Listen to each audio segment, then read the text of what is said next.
So the pyramids are turned off. Are the pyramids turned off? What's the deal with that? Great place to start. This exactly. week on InfoWars. All right. Well, I'm not cutting that out. Good. Right. Alex Jones here. Alex Jones. Brother of Todd Jones. Not many people know that. Who's Todd Jones? The guy who founded TGR. Wow, they're related, huh? Yeah. Dude, do you think Alex Jones founded Jones Snowboards? Definitely think that's why they have big mountains that look kind of like pyramids on them as their logo. Wow. This is a huge development right here. Just what I expected within the first 10 seconds of sitting down to record this pod. This is what happens. We sit down, magic happens, Joe. How you doing today? I'm doing pretty good. Yeah? Thank you for going to get me a coffee. You're welcome. How was La Colombe today? It was nice. Oh, wait. Free ad right there. You're welcome. That's all right. Maybe if we did more of that, their location in the seaport wouldn't have closed. I know. That was devastating for our walks and bikes to work. Yeah. It was such prime real estate. They really fucked that one up. Yeah. But the State Street one's good. Yeah, but it's not the same. It's not the same cafe experience. It's kind of like a pop-up.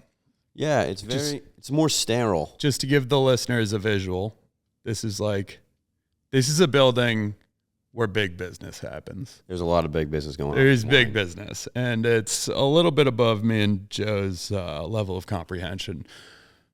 Yeah. But we waltz in there, dressed to the nines, here to fuck shit up, and we're here to get coffee. Yeah, but so it's the State Street building here in Boston, and they have a La Colombe, and we're a little out of place in there. It's all like finance bros, and they're all wearing suits, and they're whenever like, I walk in these guys don't have jobs. Yeah, definitely. We look homeless. For sure. When I walk in there, though, like, I pretend that, like, I always, like, make a quick, like, jab step for the elevators as if I'm going to go up. But yeah, the security guard grabs his baton. Yeah. They know that we don't belong there. He just has his hand on it. But I wave to everyone like I know them. Yeah, same. I like to sit at the table and act like we're closing a deal. Right. Yeah. I always bring my binder with me. Yeah. But yeah, no, the Seaport location was nicer. That seems hot. That's really hot. A nice midway stopping point for our walks in, which are gonna resume this summer. But we're not talking about summer yet. It's not summer. It's still winter. Summer. It's still winter. Even when it's summer, it's winter. And we've gotten some good ski days in since we last talked to the people. Joe and I got our first ski days together this year. Oh, yeah. Up at Stow, baby. I was like, what are you talking about? I forgot about that. You just completely forgot? No, I thought we were still there. Still at Stow? Yeah. You wish. Yeah. In your dream. We had a honeymoon. Yeah, we did. It was a nice time, too. Yeah, it really was. So, Joe, me, George, Burko, Kirby all went up to Stow, test out some skis, I think we were there for 2 days this time, and probably the most testing we got done in that short period of time. We tested like the meat of the market, if you will. Day one. Yep. And then we focused on Frontside Carvers day 2. But it's been a while since I've done that. I think we brought up 20 to 30 skis. Yep. My car was Your car was full. Up. George's car was full. Matt's car was full. Turn these phones off. Sorry. It's distracting. It's probably State Street calling us. Yeah. Probably wonder why we left. But that was a lot of skis and kind of more skiing than we usually do. Yeah. I think in terms of quantity, like total models tried, that was the most skis I've tested. Yeah, back to back to back to back. Back to back to back to back. It was like we were switching every couple runs. And I was just really like, hold on. I was Before really we dive trying in. to focus on feeling out the ski. Yeah. Well, yeah. What else would you be doing? Well, that's what I do. I would hope you're doing that. Joe, let me explain myself. You better. I was really just like taking it slow and just initiate. How does that feel upon initiation? Once you're initiated, what am I feeling? Exiting the turn, what am I feeling? And, sometimes it's more of one solid fluid motion and you're like, you just get an overall feel for the ski. Yes. Sorry, when you started with, I slow it down, I initiate. It sounds like you're having a moment. Dude, get your mind out of the gutter. Sorry. Get your mind out of the gutter. But no, yes, you did do a lot of that initiating, focusing. Yeah. Feeling. And I never knew how to initiate. Yeah, now you do. That's what I've been told by many ski instructors. Former lovers. Ski instructors. You're the one who brought it there. You're the one who brought it there. No, but we I can't stop thinking about that. How have we never thought of that? You need to stop. Okay, I'm going to stop. You need to stop. Cut this. Our trip to Stow. Yep. Our trip to Stow started Productive. with me picking up Joe from work. Let's talk about the ride up. The ride up was a vibe. I could have done that ride twice. Yeah. I could have, when you're going somewhere kind of far away, Stow's 3 hours away. Sometimes you do that drive and you're like, oh, I don't really feel like doing this. But I didn't really have that feeling at all in our drive. No, we had a great time. Vibes were curated. What were we listening to? Dude, New Discovery, Crosby, Stills, Nash, and Young Radio, which I thought was a great vibe curator. You had kind of a solid mix of like yacht rock, but like mixed with like 70s hippie music. You know what I mean? Yeah. You know what I'm saying there? I know. I was there. Steely Dan. Fire. Steely Dan. Oh, I did have Steely Dan. We started with Steely Dan radio. And let me just say, I think that was my number one artist for Spotify Wrapped last year. I remember that. Your Spotify Wrapped kind of shocked me last year. Yeah, it was like 1978. Yeah, what was your number one song? Listen to the music? Yeah. Doobie Brothers? Yeah, number two was Dirty Work. They're not related, but they Doobie Brothers. Very good. From the station that reaches the beaches. What if that's how I talked on the pod? That is how you talk. Yeah, it's true. All right, so we listen to good music on the way up. We get to Stow. We stayed at Stowflake. Yep. I booked us a place at Stowflake. That was very Garrett nice was in charge of driving. I was in charge of accommodations. And vibe curating. And it was kind of an odd time to be up in Stow because it was Sunday night. Late in the season. It was like a ghost town. Like it almost felt like we weren't supposed to be there. Yeah. We check into the hotel. Nice spot. I've never been before. I've never stayed there, I should say.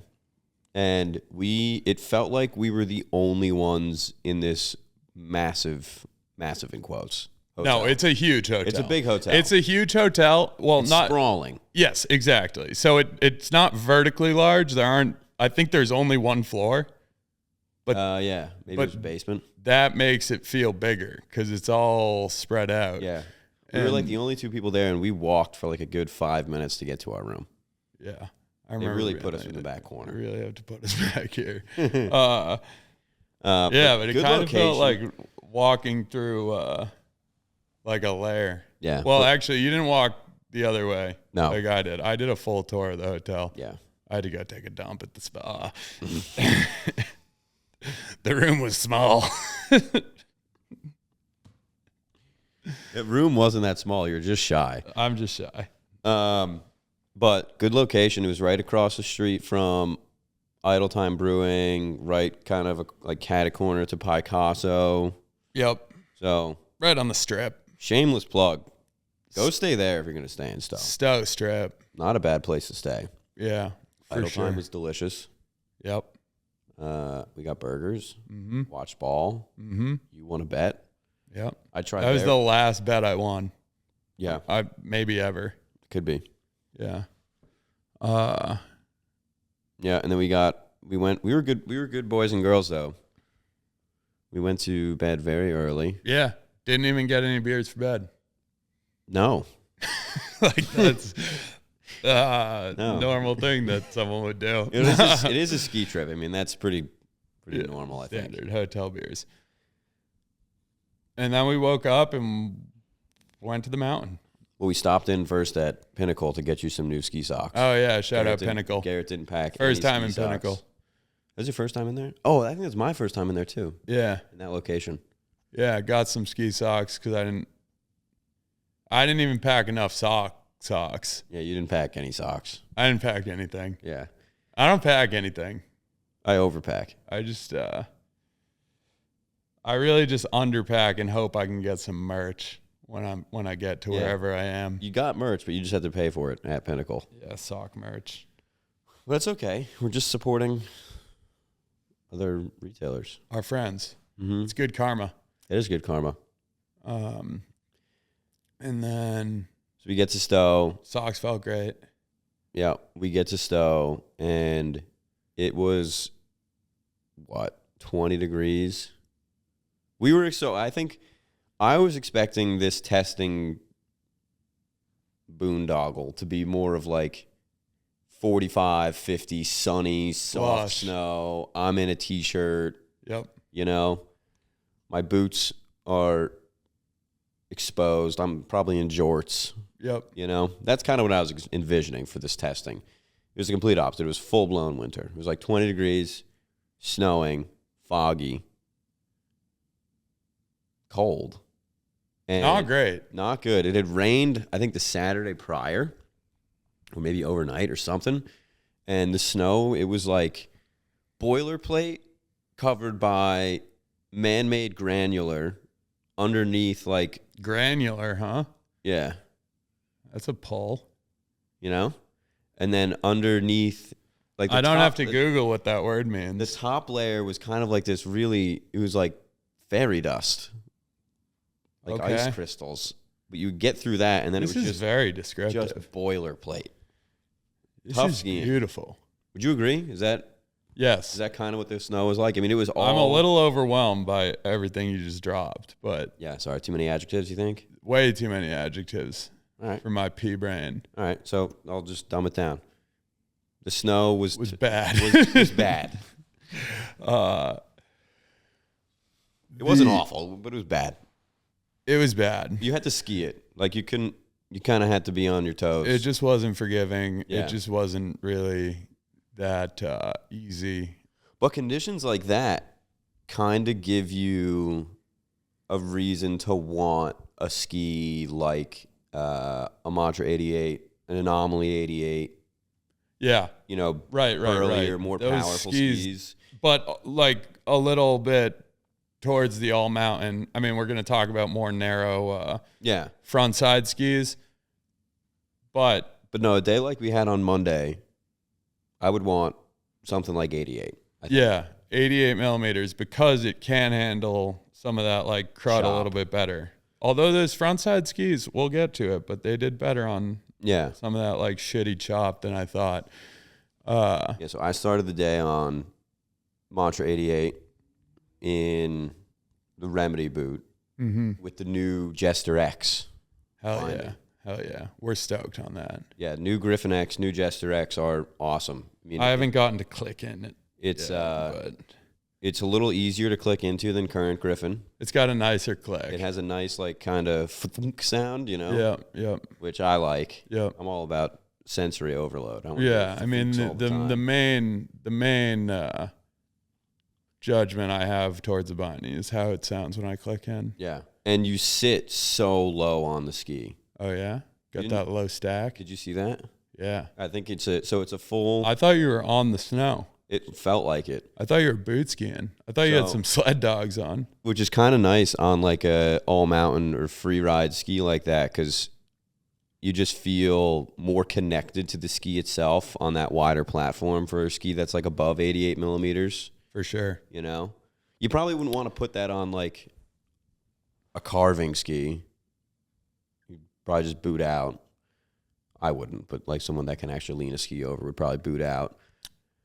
That's why they have those skis up on race plates and whatnot. You know what I'm saying? Right. I'm just thinking. You look confused. Well, no, I was just thinking about when I would prefer feeling that raised stack height, but I guess you're right. If On a carvy. Yeah. If I'm bashing gates, I guess. Yeah, you would want that. Yeah, if I'm trying to set the record at the NASTAR course. But no, that binding's awesome. I was happy because I only weigh like 155 pounds, and sometimes Griffin can feel like I have to like hop into it. Yep.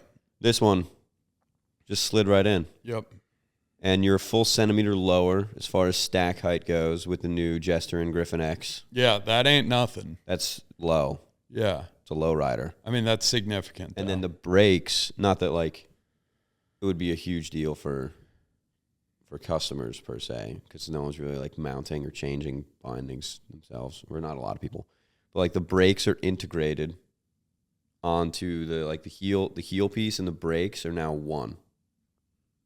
Okay. Yeah. Which is cool. Yeah. Just how they're keeping that stack height low and not like messing with your angles and whatnot. And then this is a fun tidbit. You know how on the Strive bindings, there's like that separate little piece that you put underneath the toe and then you slide the toe on? Mm-hmm. They did the same thing here. Oh, nice. Yeah. Pretty cool. Yeah. That's a nice feeling when you get that that engagement. I think it's that initiation. Yeah, I think it's making the whole thing a little more solid. Yeah. Anyway, enough glazing about the Griffin X and Jester X. Yeah, you just really nerded out. They're gonna be a little more expensive than a current Griffin, but it's worth it. Yeah, like it's just a Griffin Plus. It feels fantastic. Yeah. Like it doesn't feel like you're just getting like a more expensive binding. It feels like you're getting more binding. I'm in. But yeah, started the day on that Mantra 88. Took me a couple runs to feel like I was, warmed up. Yeah. It was one of those where you kind of have to feel out the snow. Yep. Or lack thereof. Yep. Or kinds that there were. I mean, that's a ski that feels like starting with a weighted vest on. It kind of does. Yeah. But it was interesting going from like Mantra 88 through to like the Maverick 88 Ti, the new one, or CTI. That's a big jump. Yep. And then to even like Headcord 90. No, that was an 88. Headcord 88 Ti. Like even though those three skis are supposed to be the same, mm-hmm. they feel completely different. So different. Mantra feels like a tank.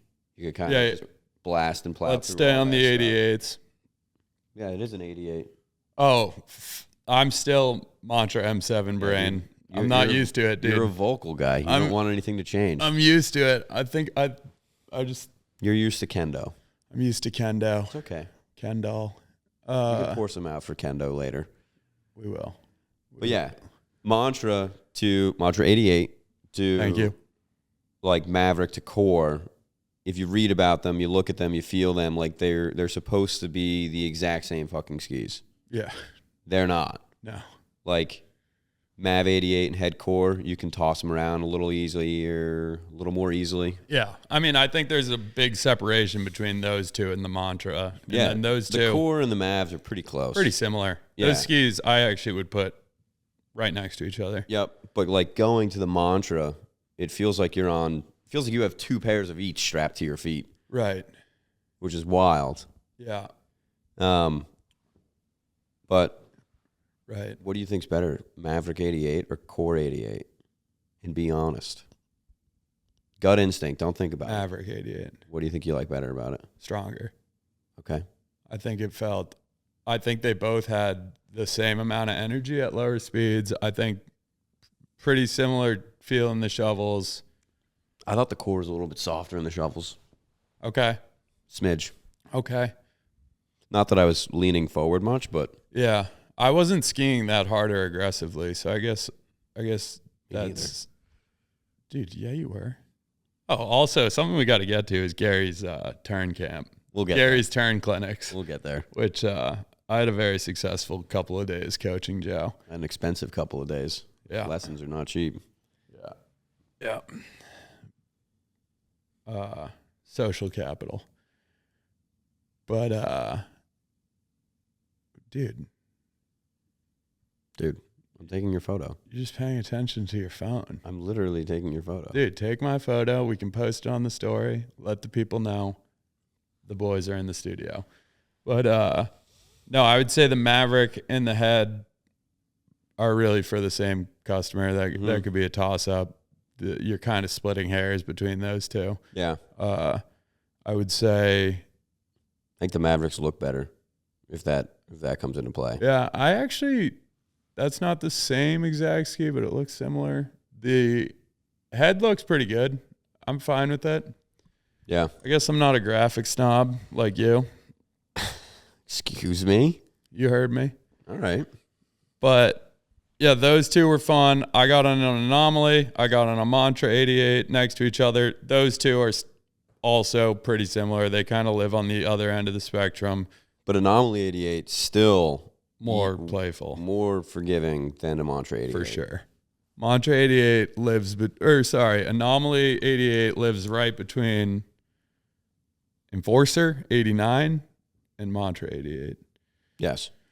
I would say pretty dead set in the middle there. Yep. That ski should be more popular. I mean, The Anomaly? yeah, Or the Enforcer? the Anomaly. Yeah. Enforcer's got plenty of popularity. Not enough, dude. But, yeah, I mean, that ski is just amazing. The Enforcer. But the Anomaly is just a more powerful version. So anybody who's like further towards I want a powerful ski, I like a stiff ski, I don't mind working a little bit harder to turn it, will like the Anomaly. Mm-hmm. But the Enforcer works for more people. The Mantra is hard to turn. Yeah. It's a hard ski to turn. Yeah, it's just more demanding everywhere. But it's not going to stutter. No. It grips as good as anything. It grips like a fucking race ski. Yeah. I've never skied on and it feels many like race skis. It feels like a tank. Yeah. And it feels like a tank. So if confidence is your only priority, these skis are still the ones for you. Yeah. But not much has That's for changed people there. that like to be like passengers. Yeah. You're just hanging out. Just Let go the for ski a ride. do the work. A great ski for a tail tester like Yeah, yourself. like me. Just wheelie mode all day. I think what was even more interesting was going from Mantra 88 to the M7. Yep. Where like that M7 is not actually, but feels like it's 10x the amount of ski that Mantra 88 is. Feels like you're skiing the Titanic. Yeah, kind of. You just through the ice. Yep. It won't turn. If the Titanic was an M7, it wouldn't have gone down. Yeah, that iceberg would have been fucked. Yeah. But it was interesting to hear George's feedback after skiing Mantra 88, Anomaly 88, and then going to that M7, where he felt like on that M7, he had enough boot for it, but he could have used more boot to like really tap into the quote unquote performance that the M7 has. Right. Like, which goes to show if you want to be on that ski, you need to be in a stiff boot. Yeah. Like a stiff boot. Yeah. Not just like any 130. No, you need to be in like a solid boot. Which is kind of funny because I bet there's a lot of people out there that are skiing M7s with like dull bellowed 90 flex boots. In fact, I know there are a lot of people skiing out there. You're one of them. On an M7 in a 90 flex boot.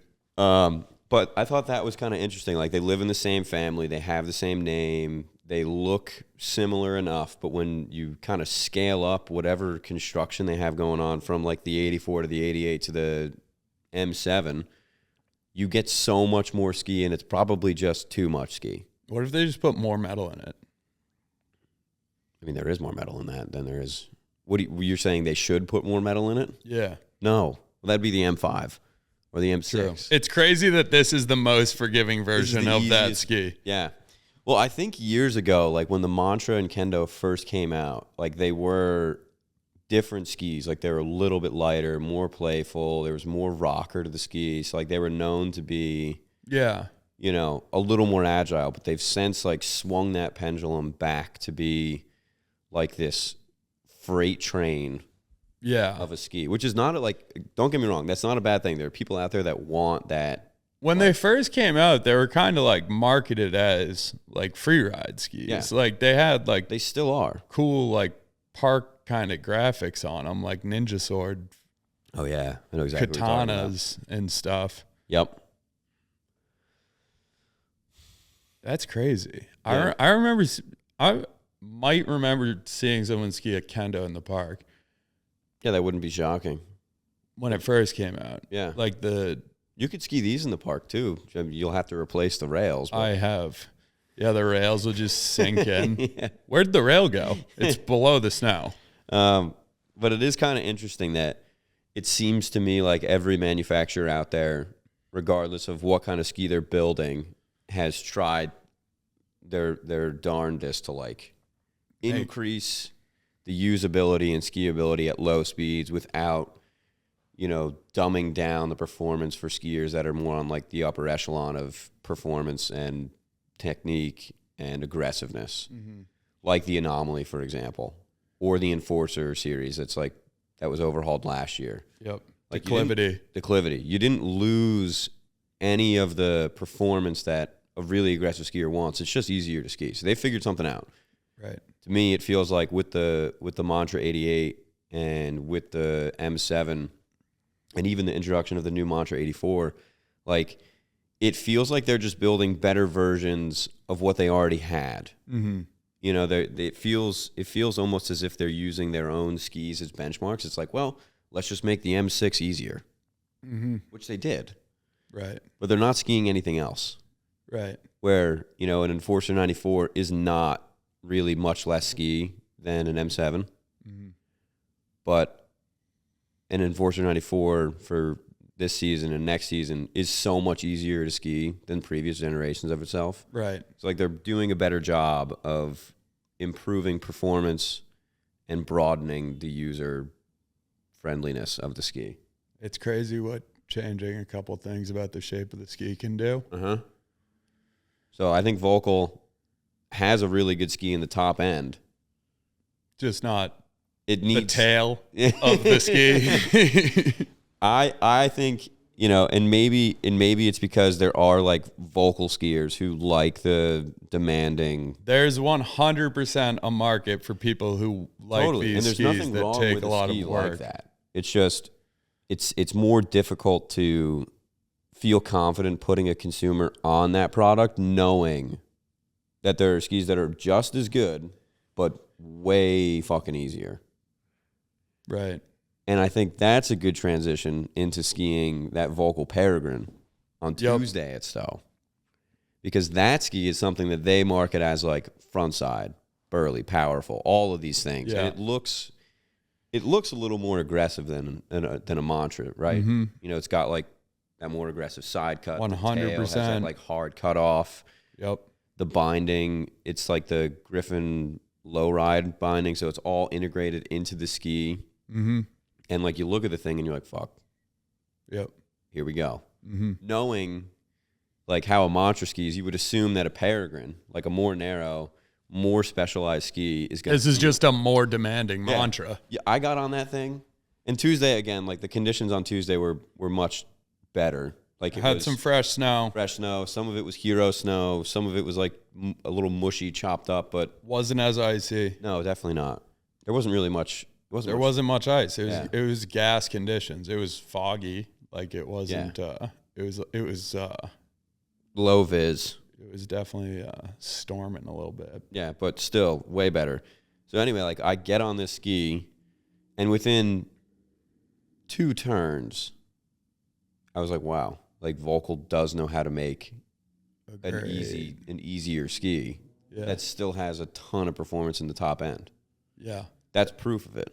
That ski is gas. Because that was, you know, pretty nimble at low speeds, agile. Didn't really feel like you were working that hard. You could actually get the ski to, you know, roll into a higher edge angle turn without feeling like you're working overtime to keep everything, falling into place. Right. It was just easier, more forgiving, easier to balance on. All the things that make everyone feel like they're skiing better exist in that Paragon. Yes. And that is the goofy thing is that is their frontside carver. Yeah. And then compared to their all mountain series, their frontside carver is fitted for way more skiers, a wider range of skiers, different ability levels, different styles. Yeah, it's just a more well-rounded option. Right. Which is interesting. Which is kind of the disconnect there. Yeah, yeah. But having said that, that gives kind of that frontside ski, particularly with Paragon, like a little bit more of a home for someone who's like, all right, I am doing 90% groomers. Mm-hmm. I want something that is agile enough. That works. Yeah. Most of the time. Yeah. I'd rather ski that every day than a Mantra 84. 100%. It's just a better product. Yeah. In my opinion. For sure. I'm sure there are people out there that think like Mantra is better for this, this, and this, and I'm sure that's true. Mm-hmm. But if someone says you're buying a Mantra, Jimmy 84, Ryan, exactly, like a skier like Jimmy Ryan. I mean, like someone who was like on the verge of the World Cup and like now skis the gnarliest lines in Jackson Hole that nobody's ever skied before. Yeah, he probably be fine on an M7. Yeah, might be tired. Have you seen the stuff he's doing with is that ski joring? Is that what that's called? Oh yeah, with the horses. That's insane. Yeah, that shit's lit. God, that'd probably be such an adrenaline rush. Yeah, for sure. I mean, that's been around for a long time. I bet that's like from like the Viking ages. But it just feels that's what like the Mantra's good for. It's called ski joring. That sounds like a Viking name. It does. But it reminds me of, I'll have to show you this later in one of our history lessons. This is a tease for future podcast episodes. We have a lot of ideas we haven't executed on, but Joe is going to need to learn some ski history from your boy. And Team Canada, Yoon Olsen Super Sessions 2009 video, Ian Costco and TJ Schiller towed themselves behind a horse to hit a jump. And they actually won that year, which was a little disappointing because the other edits were a little stronger, but you were saying? I'm still worked up about it. But I know. It was their edit had one of the best vibes. But maybe not the best content. Anything on that, Joe? No. Sorry. I'm like, I got a thing. I know you do. But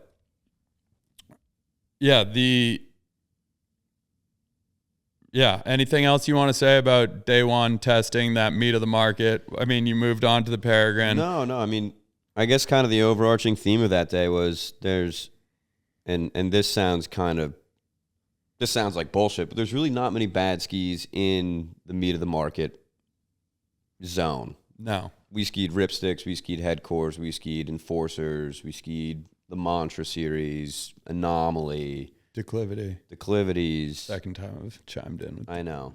I just love that ski. Like Mavericks. If you want something that kind of does everything pretty well. QSTs. We didn't ski the QST that day.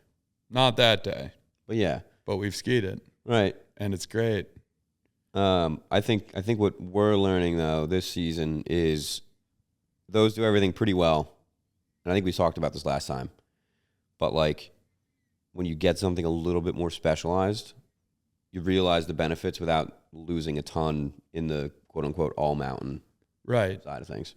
You're capable of more on the groomers. Yep. And then you don't really notice what you're sacrificing when it comes to anything else. Yeah, and I think that's what makes good skis good skis. 100%. And all those frontside carver skis are, I mean, I'm going to be honest, that was the most time I've spent on.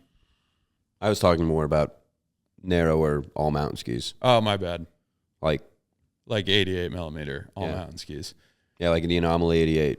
Yes. Like the Maverick 88. Like it's not that much less versatile than the 96 CTI or the Anomaly 94. It's just a little more optimized for like the kind of skiing we do a lot of on the East Coast. Yeah, for sure. Yep. I mean, that I think that rings true for the even more narrow skis than we'll get into. That's what I was just getting at. I know I kind of jumped ahead of you, but it's okay, baby. Yes, you're right. The moral of the story is it's okay to go more narrow than 90, especially if most of your days are on the East Coast. Totally. Unless you're skiing at J Peak this season, then you probably need like a 120. Because the inflated numbers, yeah. You have to inflate the number of the width of your ski. Yeah. Exactly I'm a Stow truther. Stow got more snow. Really? Actually, Loon got the most snow. Oh, boy. We've just opened up a huge fucking can of worms. Loon got the best snow and also happened to build the best park jumps. But it's beside the point. That is beside the point. So Tuesday, much better snow. Weird weather as far as like what's going on in the sky. It was like sunny down low, completely fogged in up top, snowing in the middle of the mountain, which was odd.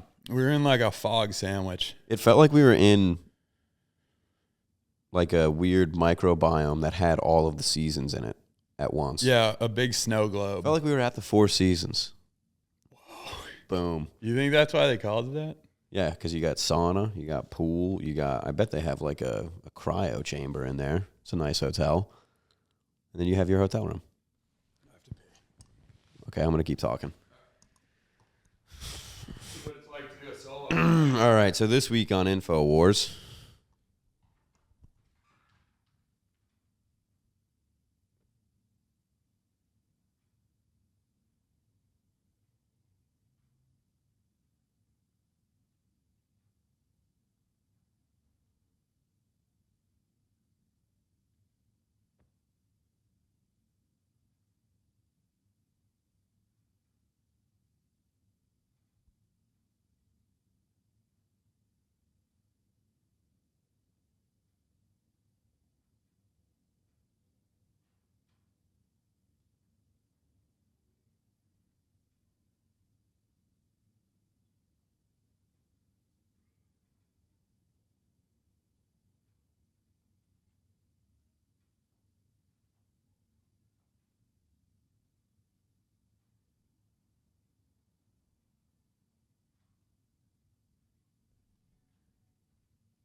I didn't talk, dude.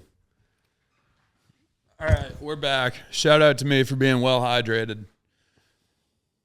What do you want, dude? Nothing. All right, let's get it going. We were in a snow globe. We were in a snow globe. At the Four Seasons. The Stow globe. I was wearing a robe. Joe was lighting the fire. In my boots. In his boots. But we had a bottle of cab. Fat cab. Tuesday was much better snow. Funky weather. Started the day off with breakfast sandwiches, which is always a nice time. Yep. On a ski trip. Yep. Forget the name of that place, so no free plug. Yeah. I don't want to say Bagel World, but I definitely. Bagel Boss. It wasn't Bagel Boss. Bagel Boss. Stow Bagel. Was it just called Stow Bagel? Bagel Boss is definitely the meat of the Stow clientele. I don't even know what the fuck that means. Remember Bagel Boss? No. Dude, Bagel Boss was the guy in Long Island who like freaked out at the bagel shop. Oh, I do know what you mean. Yes. Nobody without context, he just goes, "You're all calling me short." Yeah. They're like, nobody called you short. Bagel Boss, that was epic. I could see that guy rolling up to Stow in a Cybertruck. Yeah, well, easy. What?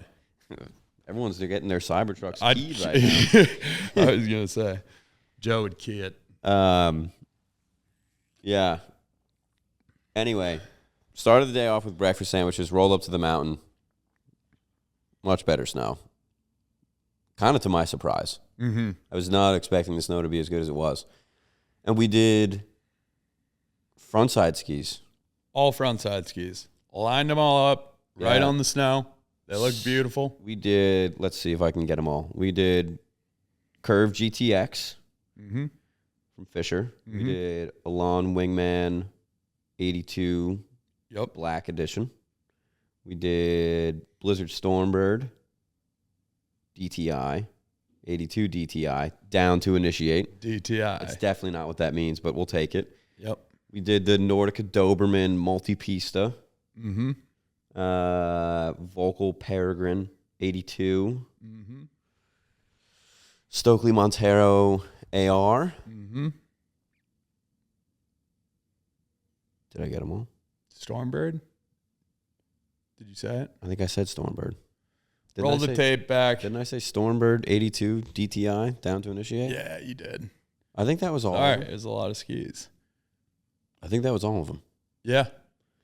Might have been. How about I do the interview? What was your personal favorite ski of that day? Montero AR. Really? Yeah. Wow. Justin Haynow is going to love that answer. I really just want Haynow to be friends with me. I want him to remember we have a group chat. Show me your Venmo history. Did he send you $100? I just want him to remember we have a group chat. Yeah, he has kind of cut you out of the group chat. He texts you personally. It hurts my feelings. Dude, we're talking about completely unrelated to skis things. We're talking about pasta.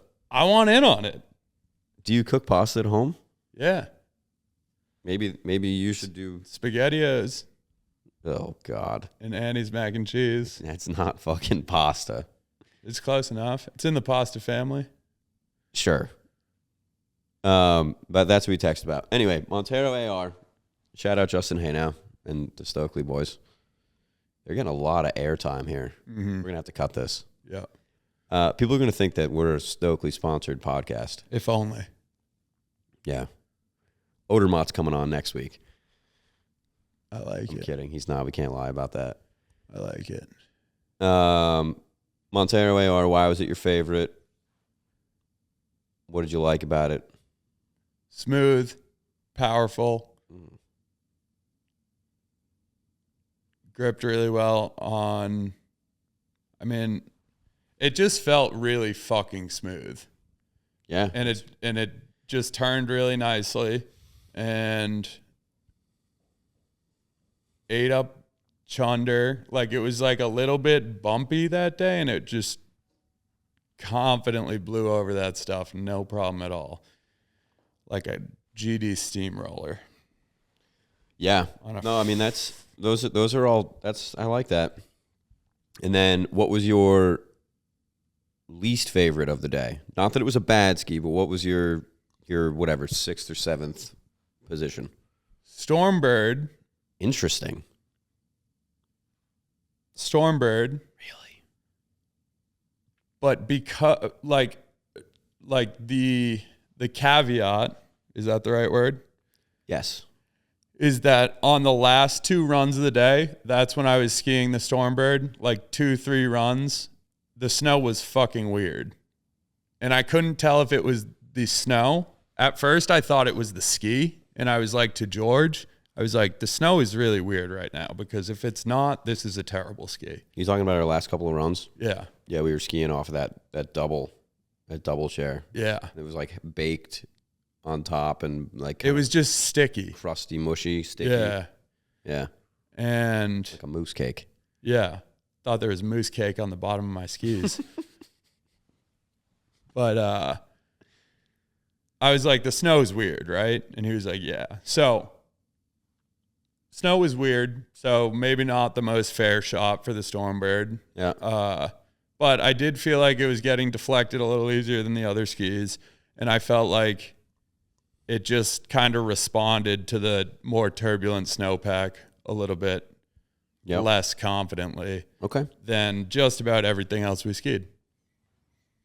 Yeah, I think that's a relatively fair assessment considering when you skied that at that point in the day. Yep. Yeah. It was bumpy. Yeah, things were kind of like the conditions were kind of going off the rails pretty quickly towards the end of the day. Because it started snowing like these weird. Notice also, listeners, notice how I didn't ask Joe what he bought the least of when he asked me what my least favorite ski was. I think they're all pretty equal, quite honestly. It's just, I just want to show them that this is the most real, authentic shit you can get. That's exactly what someone who's being inauthentic would say. I promise. This is the most real and authentic. It's ever. Real. It's the best ski. The Stokely is the best. I'm not deleting this. So. I'm not either. Okay. So if those are your two bookends, everything else in the middle is kind of the same. You have no. No, I have a ranking. All right. So what's your number 2 then? Paragon. Yep. Really like that ski. Yep. For the same reasons you probably like the Montero, right? Smooth, powerful. Yes, but it was easier to ski than the Montero. Totally. Which I don't like. Yeah, yeah, because you're a Völkl guy. Because I'm a Völkl You were guy. disappointed that you had a Völkl on your feet that wasn't hard to ski. I was like, can we get a little less rocker? Can we just make this straight at the ends? Yeah. You guys get rid of the side cut. But that's why I like the Paragon more than the Montero. It's a little more forgiving. I don't like to use this term, but if like describing these skis, but it is looser in the tips, in the ends of the ski. Yeah, that's fair to say. Like I'd be happier skiing bumps and shit on that thing Than a Montero. Yeah. Yeah. More forgiving. Right. Choose your turn shape. Choose your turn shape. That's right. So I would say ladle it more, you know? What I liked was the Montero AR because I'm a beast, but I think more people would like the Paragon because it's easier to ski. Yeah. Okay. So Montero followed by Paragon. Then you go to, can I guess? Mm-hmm. You probably are going to go Curve GTX. Mm-hmm. And you feel like, okay, keep going. Multipista. Yep. Wingman. Wingman and then Stormbird. And then Stormbird. Gotcha. Mm-hmm. Yeah. I feel like I can't really argue with you there. Right. With the caveat that the snow was really weird during the Stormbird. Like, I'm doing all I can to not have a least favorite. Yeah, this wasn't a... You know what I mean? Yeah, it's okay. Least favorite might even be unfair terminology. Then if you want to spin it, it would be like best ski for that day. Best ski for that day in Player my of the particular skiing style. MVP. And knowing that, I'm 6'6" with an hourglass figure. Yeah. Essentially, you gave... How did you keep a straight face when I said that? I was trying to pretend you didn't say it. I was trying to get you to laugh. Essentially, what you're doing is you're giving the Montero the game ball, but the Stormbird also had a few assists. A couple of RBIs. Yeah. Yeah. I like it. Yeah. Move the runner over. I think my favorite ski for that day. All right, guys, that's all we have for you today. Thank you. We're done. I think my favorite ski for that day was probably... Can I guess? Yeah. Paragon. Yeah.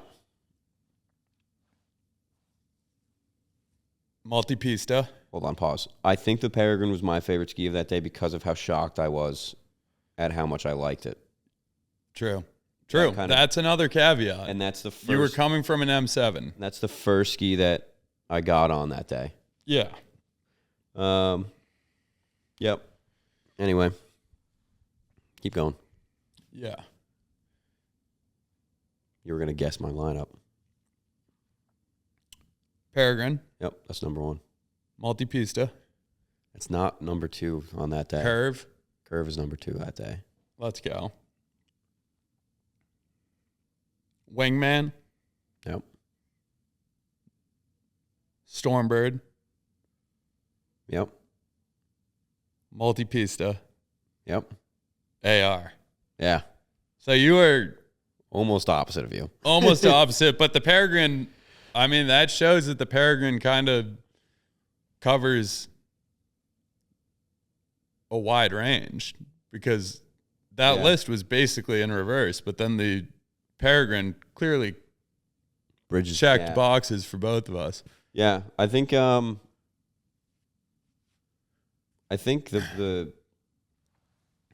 probably like the most popular option of that grouping might be the Curve GTX.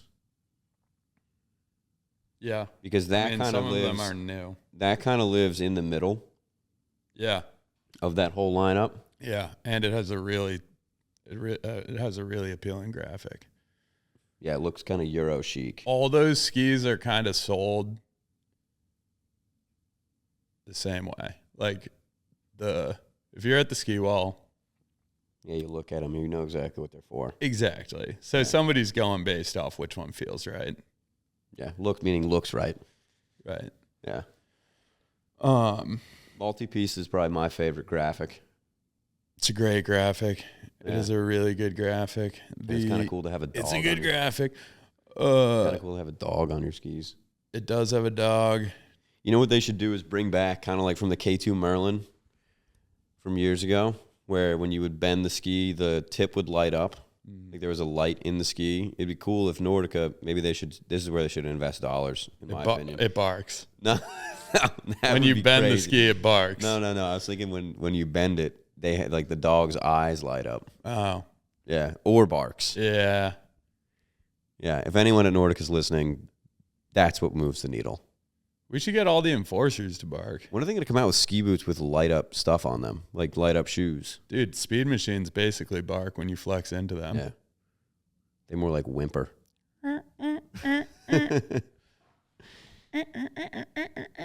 Well, Garrett, anything else you wanted to cover today? We covered a good test day or two. That ate up a lot of time. You think we bored anyone? No. I think we did a pretty good job of going through it. I mean, the frontside carvers thing was probably our most important test day this year. That was the test day I feel like I got the most out of. I feel like I sort of was able to like reframe my perspective on the amount of people that those skis will work for. Yeah. And I was kind of getting into this when we were wrapping up the Anomaly 88, Mantra 88 conversation, talking about those skis and what they're capable of and how they can be pretty versatile. I feel the same way about the frontside carvers. I know you do. Not to the same degree, obviously. I mean, it's kind of black and white. You go more narrow, you sacrifice a little bit of versatility, but it's not completely limiting. Like, I wouldn't be that pissed off on, like, a Paragon on just about any day on the East Coast. Yeah. I mean, if it's that one day every 10 years I get where 2 feet of snow dropped overnight, that's different. But totally. Yeah, we'll do more in-depth reviews on all those frontside skis and layout differences that actually exist between them. Maybe next time, or on paper. I kind of thought that's what we were doing right now. Yeah, on paper, the graphics. You look like you're getting antsy. You want to wrap this up? I have an appointment. What time? At noon. We got time. I got other stuff I want. We got 37 minutes. All right. All right. Couple things to wrap it up real quick. Oh, we didn't even talk about Loon. That's why I was like, what are we doing wrapping this up? We were just at Loon. Your first time at Loon. Yeah. I made a vlog. Joe made an incredible vlog that can never see the light of day. Of our trip. Too many people have already seen it. To 80s Day at Loon. Yep. Which I feel like we should actually just post it on the Instagram. It's not actually bad. We'll have to cut a couple things out. Yeah. It's currently 17 and a half minutes. We would have to cut out like 17 minutes of it. Yeah. So a handful of things would need to come out of it. But no, so that was my first day in a really long time at Loon. And I was pleasantly surprised. Yeah? Yep. What'd you think? I thought it was fantastic. It was crowded. I mean, that was the most crowded I've ever seen 80s Day at Loon. But even so, like, the longest lift line we had to wait in was 10 minutes. Yeah. Wasn't a huge deal. Visibly, it was long. Visibly, like, we rolled out, I was like, God damn it. And I think whoever laid out the lift line ropes that morning at Loon was drunk. They fucked something up. I mean, those ropes were so close together that, like, you couldn't fit 4 across. Hey, it was 80s day for them, too. True. No, but went to the bunion room. Yep. Outside. Mm-hmm. They call it the lookout bar. Mm-hmm. Had a couple It's not usually there. Had a couple of Czech Pilsners. Yep. What else do we have? Little sip. Switchback. I didn't have switchback. And then the skiing was also difficult skiing. That was poor skiing. There was like they got quite a bit of fresh snow on top of like we got out too late. Springtime mush. We did get out way too late. We got out too late. It was moguls. That's all right. It was icy. It was worth it. It was so crowded. Yeah. Dodging the people was kind of fun. I had this thought when we were skiing down Sunset. Sunset's the trail right off North Peak. It's like This is the trail home. Yeah. So it starts there. Yep.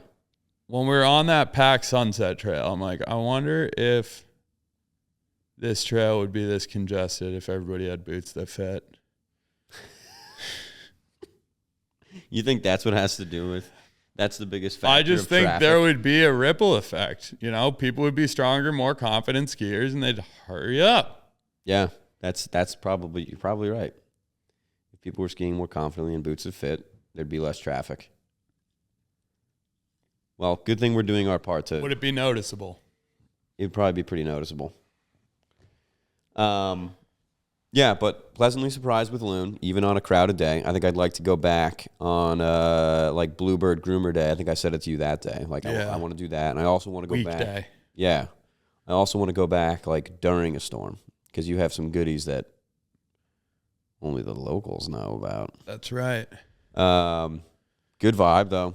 Yeah. They do a good job with that 80s Day celebration. Yeah. I had never seen that concert. They turned the Kank 8, their new lift, into a concert venue, and it was pretty sick. I mean, it was smart move too. It was cool.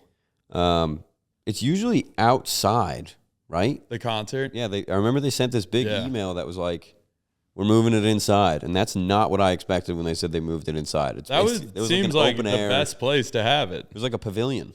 Yeah. Yeah. No, but great time. Loon 80s Day. Check it out. Or don't, because it's already crowded. Just kidding. It's crowded enough. It could be more crowded. Yeah. How are your butter boots? Butter boots are doing well. You've been skiing in the butter boots? Yeah, I've done those. And Cortex again since we last talked. So it's kind of flip-flopping between those two. Mm-hmm. How's that heel pocket on the Cortex? Tight. Yeah. It's tight. Still tight. But butter boots, great. How's that getting off?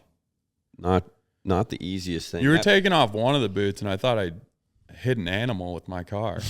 That was the butter boot. Animal dying. Yeah, I caught the top of my foot. I caught the top of my foot coming out of the thing. Yeah. So I've started to just pull the whole liner out when I take that boot off. It's a little nicer on the top of my foot and an instep. For sure. Another step, but worth it so that I don't chew the top of my foot up. Yeah. No, that's a fantastic boot. I'm curious. I'm hoping to get a couple more days in to ski that next to my Hawks Ultras. Need that. And I think I know the answer. I know what I'm going to feel. Can I guess what I think you know? Yeah. I guess just like a little less powerful and a little less tight. The Ultra. Yeah, I don't. So the fit is rather similar. Yeah. The way the liner's constructed is what makes it feel different. Where that liner in the Remedy boot, because they use that thicker walled shell, is thinner liner. Mm-hmm. Where in the Ultra, thinner walled shell, they're using more of like a recreational liner. It's just a little bit. It's not a looser boot. Out of the box, I guarantee you, like quite a few people would tell me or you that the Ultra fits tighter out of the box. Yeah. I'm more curious You about. think it's because that like? It's because of the amount of foam in the liner. Yeah. Which is fine. I'm curious to see the noticeable difference between the weights of the boot. So I'd like to do that. One boot on one foot, one boot on the other foot. Are you going to do that? Yeah. Wow. And then I want to try some back-to-back stuff. Because I skied in that Ultra. Be careful. I skied in that Ultra for 3 seasons, almost exclusively. And now that I'm trying new boots out more regularly because we're getting more boots to try. Yep. Yeah, it's kind of an interesting thing. I'm going to Austria next week. Did I tell you that? Next week? Next week. What? Yeah. No. Yeah. Breaking news. Yeah, I'm going to the head. When I'm going to the head factory. I thought that was in May. No, it's in April. Going all the way to Europe for some head? Yeah, that's exactly right. We're an hour in. We can say whatever we want. Yeah, I got the itinerary yesterday. We're going to do 3 days of skiing. Wow. And most of the trip is in Malau, Austria. Look at this guy. I think that's how you say it. I don't know. Look at this guy going overseas. Focus group meetings.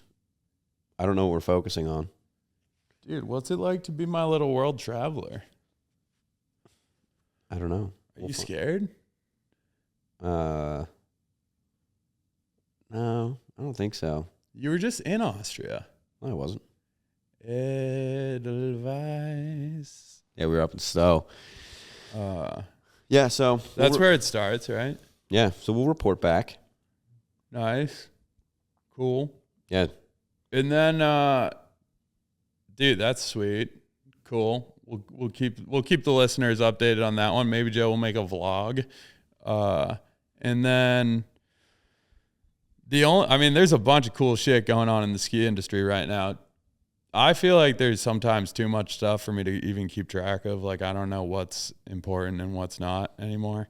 But Slush Cup, if you just want fun videos to watch, go to the Slush YouTube, and those games are just always a very quick, fun watch between really dope skiers. I gave Joe some homework. I don't think he didn't do it. I don't think he watched it. I wanted to talk about one of the games. It's all right.